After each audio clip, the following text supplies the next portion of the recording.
ਬਿਸਮਿਲ੍ਲਾਹਿਰਰਹਿਮਾਨਿਰਰਹੀਮ। अस्सलाम वालेकुम। जी आया ਨੂੰ ਰੈਕਸ ਕਿਚਨ ਵਿੱਚ ਸਾਰੇ ਦੋਸਤਾਂ ਨੂੰ ਖੁਸ਼ ਆਮਦੀਦ। ਅੱਜ ਅਸੀਂ ਰੈਕਸ ਕਿਚਨ ਵਿੱਚ ਚਿਕਨ ਛੋਲੇ ਬਣਾ ਰਹੇ ਹਾਂ। ਰੈਸਟੋਰੈਂਟ ਤੋਂ ਤੁਹਾਨੂੰ ਅਕਸਰ ਖਾਣ ਨੂੰ ਮਿਲਦੇ, ਬਹੁਤ ਅੱਛੇ ਬਣੇ ਹੁੰਦੇ। ਨਾਨ ਵਗੈਰਾ ਨਾਲ ਖਾਓ ਜਾਂ ਪੂੜੀਆਂ ਨਾਲ ਖਾਓ, ਬਹੁਤ ਮਜ਼ੇਦਾਰ ਲੱਗਦੇ ਆ।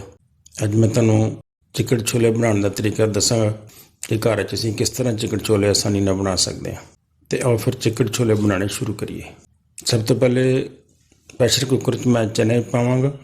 ਇਹ ਚਨੇ ਮੈਂ ਰਾਤ ਹੀ ਪਾਣੀ 'ਚ ਭਿਉਂਤੇ ਸੀ, ਅੱਧਾ ਚਮਚ ਮਿੱਠਾ ਸੋਡਾ ਪਾ ਕੇ। ਅਤੇ ਹੁਣ ਅਸੀਂ ਮਜ਼ੀਦ ਇਹਦੇ 'ਚ ਪਾਣੀ ਪਾ ਕੇ ਅਤੇ 1 ਚਮਚ ਨਮਕ ਪਾ ਕੇ ਤਕਰੀਬਨ 5 ਤੋਂ 6 ਮਿੰਟ ਪ੍ਰੈਸ਼ਰ ਦਿਆਂ।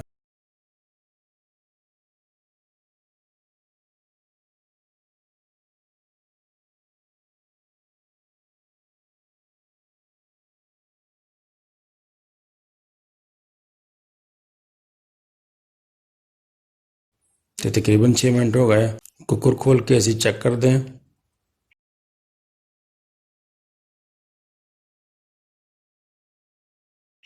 ਮਾਸ਼ਾਅੱਲਾ ਚਨੇ ਸਾਡੇ ਬਿਲਕੁਲ ਗਲ ਗਏ।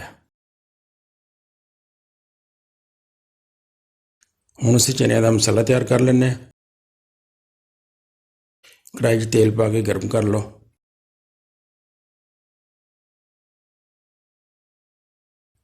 ਅਤੇ 1 ਚਮਚ ਅਦਰਕ ਪੇਸਟ ਹੈ ਅਤੇ 1 ਚਮਚ ਲਸਣ ਪੇਸਟ ਹੈ ਪਾ ਲਓ ਅਤੇ ਉਹਨੂੰ ਥੋੜ੍ਹਾ ਜਿਹਾ ਭੁੰਨ ਲਓ।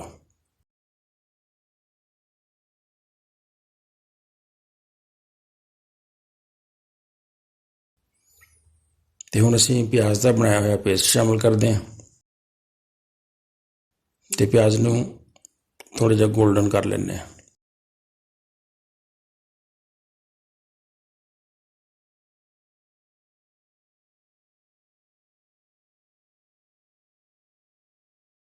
ਅੱਧੀ ਚਮਚ ਹਲਦੀ ਦੀ, ਅੱਧੀ ਚਮਚ ਲਾਲ ਮਿਰਚ, ਅੱਧੀ ਚਮਚ ਧਨੀਆ ਪਾਊਡਰ ਅਤੇ ਅੱਧੀ ਚਮਚ ਜ਼ੀਰਾ ਪਾਊਡਰ, ਅੱਧੀ ਚਮਚ ਨਮਕ ਅਤੇ ਅੱਧੀ ਚਮਚ ਕਾਲੀ ਮਿਰਚ ਦਾ ਪਾ ਕੇ ਅਤੇ ਮਸਾਲੇ ਨੂੰ ਅੱਛੀ ਤਰ੍ਹਾਂ ਭੁੰਨ ਲੈਂਦੇ ਹਾਂ।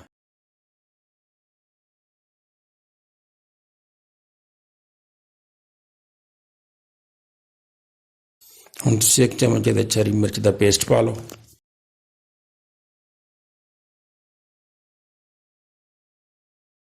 ਇਸ ਸਟੇਜ 'ਤੇ ਆ ਕੇ ਅਸੀਂ ਥੋੜ੍ਹਾ ਜਿਹਾ ਇਹਦੇ 'ਚ ਸਾਬਤ ਮਸਾਲੇ ਪਾਵਾਂਗੇ, ਜਿਹਦੇ ਵਿੱਚ 2 ਵੱਡੀਆਂ ਇਲਾਇਚੀਆਂ ਅਤੇ 2-3 ਦਾਲਚੀਨੀ ਦੇ ਛੋਟੇ ਟੁਕੜੇ ਅਤੇ 2-3 ਲੌਂਗ।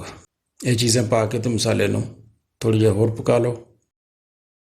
ਅਤੇ ਇੰਨੀ ਦੇਰ 'ਚ ਅਸੀਂ ਬੋਇਲ ਕੀਤੇ ਹੋਏ ਥੋੜ੍ਹੇ ਜਿਹੇ ਆਲੂ ਅਤੇ ਨਾਲ ਜਿਹੜੇ ਅਸੀਂ ਰਾਤੀ ਚਨੇ ਭਿਉਂਤੇ ਸੀ ਉਹਦੇ ਵਿੱਚੋਂ ਥੋੜ੍ਹੇ ਜਿਹੇ ਚਨੇ ਪਾ ਕੇ ਅਤੇ ਉਹਨਾਂ ਦਾ ਪੇਸਟ ਬਣਾ ਲੈਂਦੇ ਹਾਂ।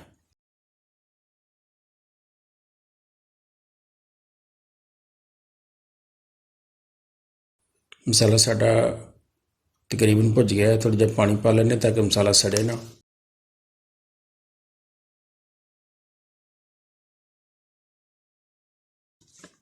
ਅਤੇ ਹੁਣ ਤੁਸੀਂ ਆਲੂਆਂ ਦਾ ਚਨਿਆਂ ਦਾ ਪੇਸਟ ਜਿਹੜਾ ਬਣਾਇਆ ਸੀ ਉਹ ਪਾ ਲਓ।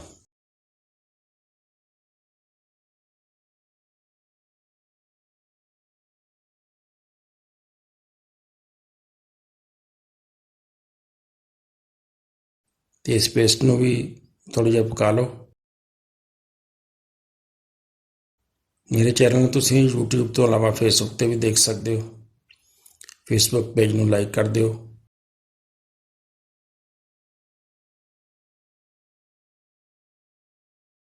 ਹੁਣ ਅਸੀਂ ਤਕਰੀਬਨ 200 ਗ੍ਰਾਮ ਦਹੀਂ ਸ਼ਾਮਿਲ ਕਰਦੇ ਹਾਂ।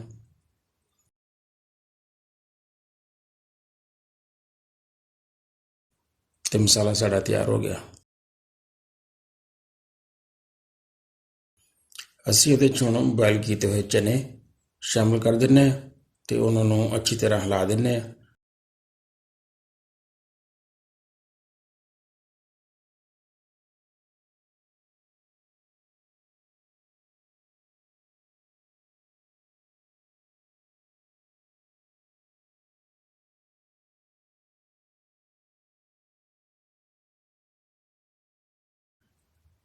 ਅਤੇ ਇਹਦੇ 'ਚ ਤਕਰੀਬਨ 1 ਗਲਾਸ ਪਾਣੀ ਦਾ ਸ਼ਾਮਿਲ ਕਰ ਲਓ।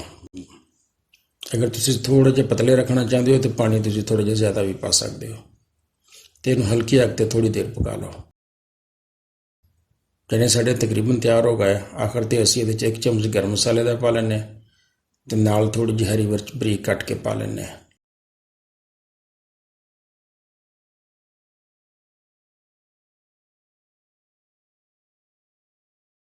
थोड़ा जिहा हरा धनिया भी शामिल कर लो। जिन्होंने दोस्तों ने मेरे चैनल को हजे तक सबसक्राइब नहीं किया तो बराए मेहरबानी मेरे चैनल को सबसक्राइब जरूर कर लें।